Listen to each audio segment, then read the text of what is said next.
बहुत समय पहले की बात है। उत्तर भारत के पहाड़ी इलाकों में एक शक्तिशाली साम्राज्य था, कुंतलगढ़। इसके राजा महाराज रुद्र प्रसाद अपनी वीरता और महत्वाकांक्षा के लिए प्रसिद्ध थे, परंतु जितने साहसी और चतुर वे थे, उतने ही लालची भी।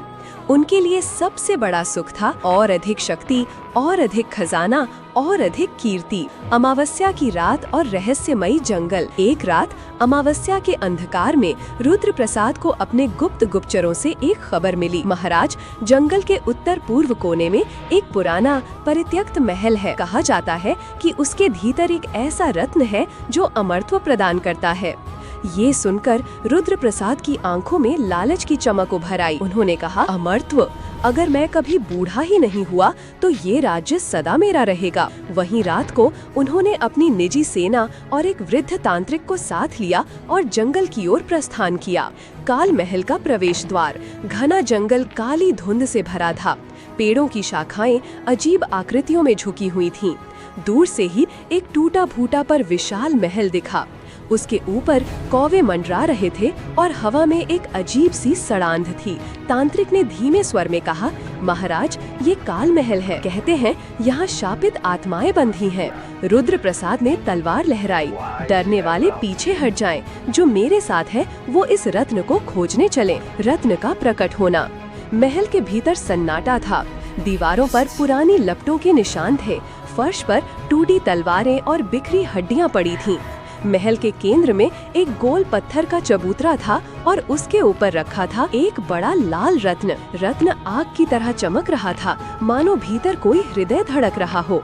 तांत्रिक ने चेतावनी दी, महाराज, ये रत्न साधारण नहीं, इसे छूना विनाश को आमंत्रित करना है। लेकिन रुद्र प्रसाद ने उसकी बात अनसुनी कर दी। अमरत्व मेरे मुट्ठी में होगा। उन्होंने रत्न को हाथ में लिया और तभी महल की नींव हिलने लगी। ठंडी हवाएं चल पड़ी। चारों ओर से काले साए उभर आए।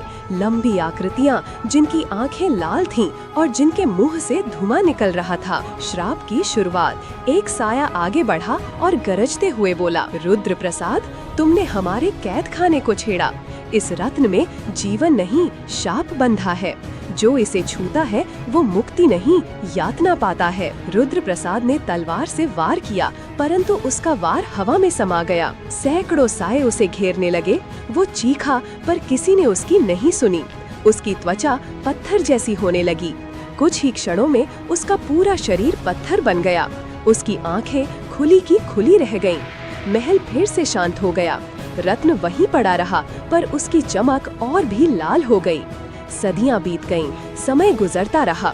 कुंतलगढ़ का राज्य बिखर गया। लोग कहते थे, उस जंगल में एक शापित महल है जहां कोई भी जाए लौट कर नहीं आता।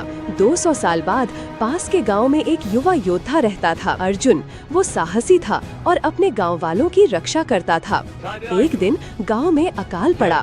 लोग कहते थे, जंगल से एक लाल रोशनी निकल रही है जिससे फसलें सूख रही हैं। अर्जुन ने निश्चय किया, यदि इस श्राप का अंत करना है तो मुझे उस महल तक जाना ही होगा। नए नायक का आगमन।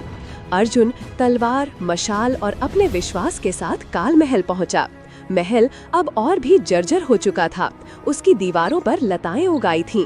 अंदर वही पत्थर की मूर्ति खड़ी थी, महाराज रुद्र प्रसाद की। अचानक उसकी पत्थर की आंखें चमकी। एक भारी आवाज गूंजी, तुम यहाँ क्यों आए हो बालक? अर्जुन ने साहस से कहा, मैं इस श्राप को तोड़ने आया हूँ। सत्य का खुलासा। रुद्र प्रसाद की आत्मा प्रकट हुई। वो काले धुएं से बनी आकृति थी। उसने कहा, मैं लालच में अंधा था। ये रत्न न तो अमरत्व देता है, न समृद्धि। ये एक कैदखाना है जिसमें शापित आत्माएं बंधी हैं। इसे नष्ट करो, तभी मेरा पाप धुलेगा। अर्जुन ने रत्न को उठाने की कोशिश की, लेकिन रत्न उसकी हथेलियों को जला रहा था। आत्माएं फिर प्रकट हुईं। उन्होंने उसे घेर लिया। उनके चेहरे विकृत और भयावह थे। अंतिम युद्ध। अर्जुन ने अपनी तलवार को आग में तपाया और रत्न पर प्रहार किया। एक तेज विस्फोट हुआ। आत्माएं चीखने लगीं। महल की दीवारें टूटने लगीं। रुद्र प्रसाद की आत्मा ने अंतिम बार अर्जुन की ओर देखा और कहा, धन्यवाद वीर, तुमने हमें मुक्ति दी। उसके साथ ही पत्थर की मूर्ति धूल में बदल गई। रत्न टुकड़ों में बिखर गया और लाल रोशनी बुझ गई। महल का अंत और नई शुरुआत। जंगल में हरियाली लौट आई, गांव में फसलें उगने लगीं। अर्जुन को लोग नायक कहने लगे, लेकिन वो जानता था रत्न का एक टुकड़ा अब भी कहीं दबा है। कहा जाता है जब भी अमावस्या की रात आती है, जंगल में हल्की लाल रोशनी फिर दिखाई देती है और कोई न कोई उस रोशनी के पीछे चला जाता है।